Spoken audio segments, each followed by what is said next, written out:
வணக்கம் நண்பர்களே. இன்றைய பதிவில் நம்ம பார்க்கக்கூடியது, நீங்க இந்த பிறையில இதுவரைக்குமே தர்மகாரியங்கள் பண்ணியிருக்கீங்களா அல்லது பாவகாரியங்கள் பண்ணியிருக்கீங்களா அப்படின்னு சொல்லி செக் பண்றது எப்படிங்கிறத சொல்லி பார்ப்போம்.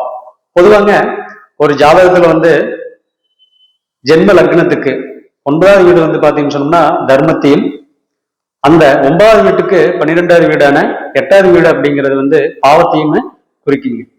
அப்போ உங்களுடைய ஜாதகத்துல இயற்கையாவே லக்னத்துக்கு 9வது வீட்டுக்கு உண்டான கிரகம் நல்ல நிலைமையில என்னன்னு கேட்டீங்கன்னா 1, 4, 7, 10, 5 மற்றும் 9 இந்த வீடுகள் இருந்துன்னு சொன்னா கண்டிப்பாக அவர்னால பாத்தீங்கன்னு சொன்னா ஒருத்தருக்கு கெடுதலை பண்ண முடியாதுங்க.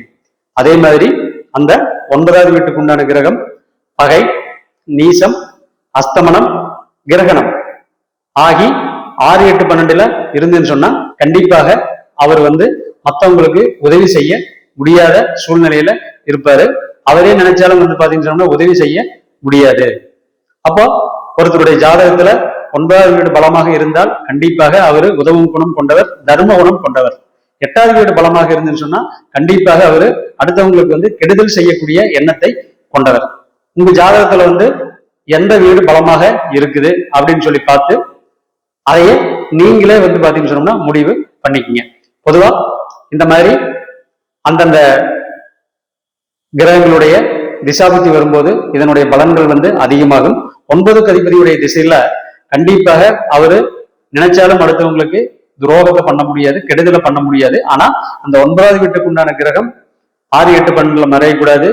பகை, நீசம், கிரகணம், அஸ்தமனம் ஆகக்கூடாது.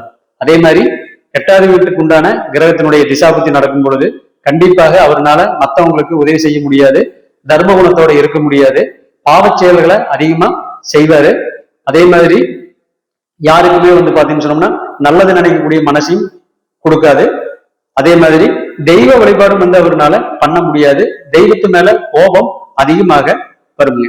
இந்த 8வது வீட்டுக்கு உண்டான கிரகம் எந்த வகையிலுமே குரு பார்வையில் இருக்கக்கூடாது, சுபகிரகங்களுடைய சேர்க்கையில இருக்கக்கூடாது. அப்படி இருந்துன்னு சொன்னா கண்டிப்பாக இந்த பலன்கள் மாறும். இந்த பலன் உங்க ஜாதகத்துல இருக்கா இல்லையான்னு சொல்லிட்டு நீங்களே தெரிஞ்சுக்கங்க. நன்றி, வணக்கம்.